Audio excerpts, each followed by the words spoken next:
Hello everyone. This is lecture number 2. We will discuss the basics of price analysis. Let's review our program as you can see directly on the screen. The basics of price analysis consists of two main issues. Number 1, elements of price analysis. Number 2, rules of price analysis.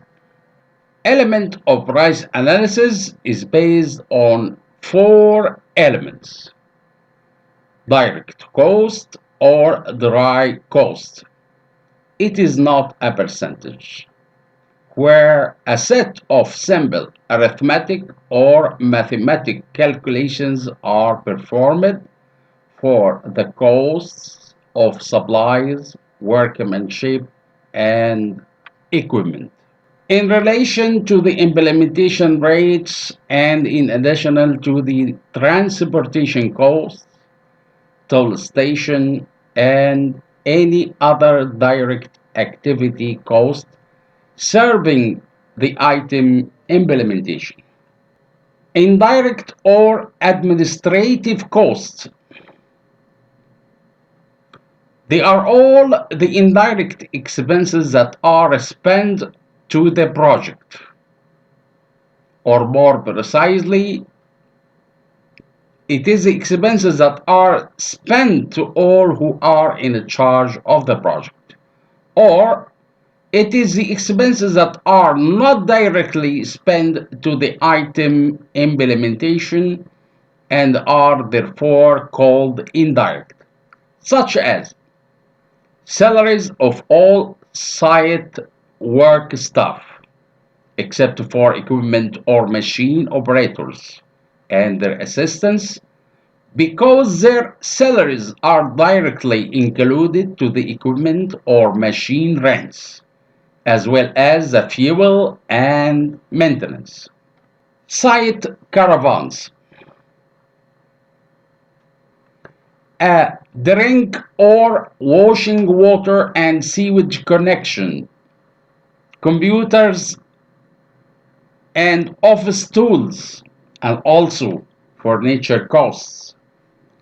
Electricity feeding the caravans, whether regular or through generators cost. Apartment rent for engineers and employees, if any. Hospitality, meals, drinking water, tea, coffee, etc. Passenger cars, rent, and fuel. Safety tools requirements, guarding and security costs, etc. Since there is no specific value or percentage for those expenses or costs, because they are subjected to the quality of the provided service, variation of salaries from contractor to another, the personality of the contractor himself, generous or miser. Therefore, 10% is calculated from direct cost being an indirect cost. Empirically has been suggested as indirect cost, bearing in mind that it could be totally valid from contractor to another and also from a country to another. Profits. There are no standard percentage for profits. Therefore, we should not be surprised by the large gap between profit rate, which could be range from less than 5% to more than 30%, depending on economic state, classification of authorized contractors, number of authorized contractor, number of projects, employment or unemployment, price of raw material, tax rates and deductions, project locations, quality of specifications and supervision. Official deduction. A percentage of deduction applied to the invoice, including the BOQ items, could be different from country to another. It is probably different from agency or state to another in the same country, as well as its detailed component. As a price analyst, we don't give a damn to those components. All we care is just about the total percentage of deductions.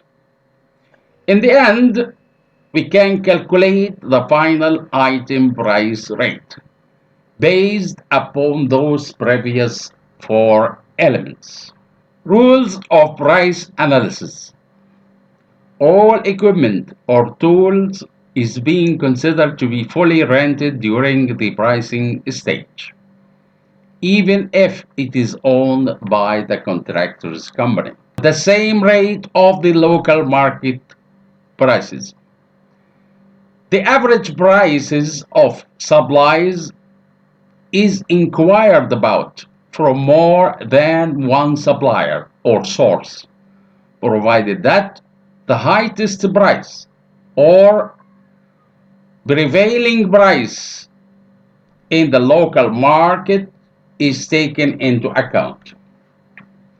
The pricing engineer must not satisfied with studying the item in the BAQ only, but he must read the contract and the specification carefully as well, and even examine any information that could be discovered in the attachment, whether in the drawings, instructions, or any other attachment. They are all complementary tender document. I would like to remind you, as mentioned earlier, that a retention has no relation to the price analysis. According to our program, we will start item prices analysis next lecture. But before, we have to explain and discuss the item method of a statement first. Why? Because each and every activity in the item method of a statement is an original part of cost calculation. Afterwards, we will go to the Excel sheet and start our cost calculations. But it may take then a long time lecture. Therefore, I think it's better to make one lecture for the method of statement and another one for cost calculation to avoid boring and maybe assassination. Actually, I'm not quite sure. Your comment is highly appreciated for this issue. By the way, I'm very glad and surprised as well because my audience so far are very young engineers like me, whose age does not exceed 65 years. I think you have a big mouth lecturer trying to provide a professional material for a future professional price analyst. We'll meet again next lecture. Thank you and have a nice day.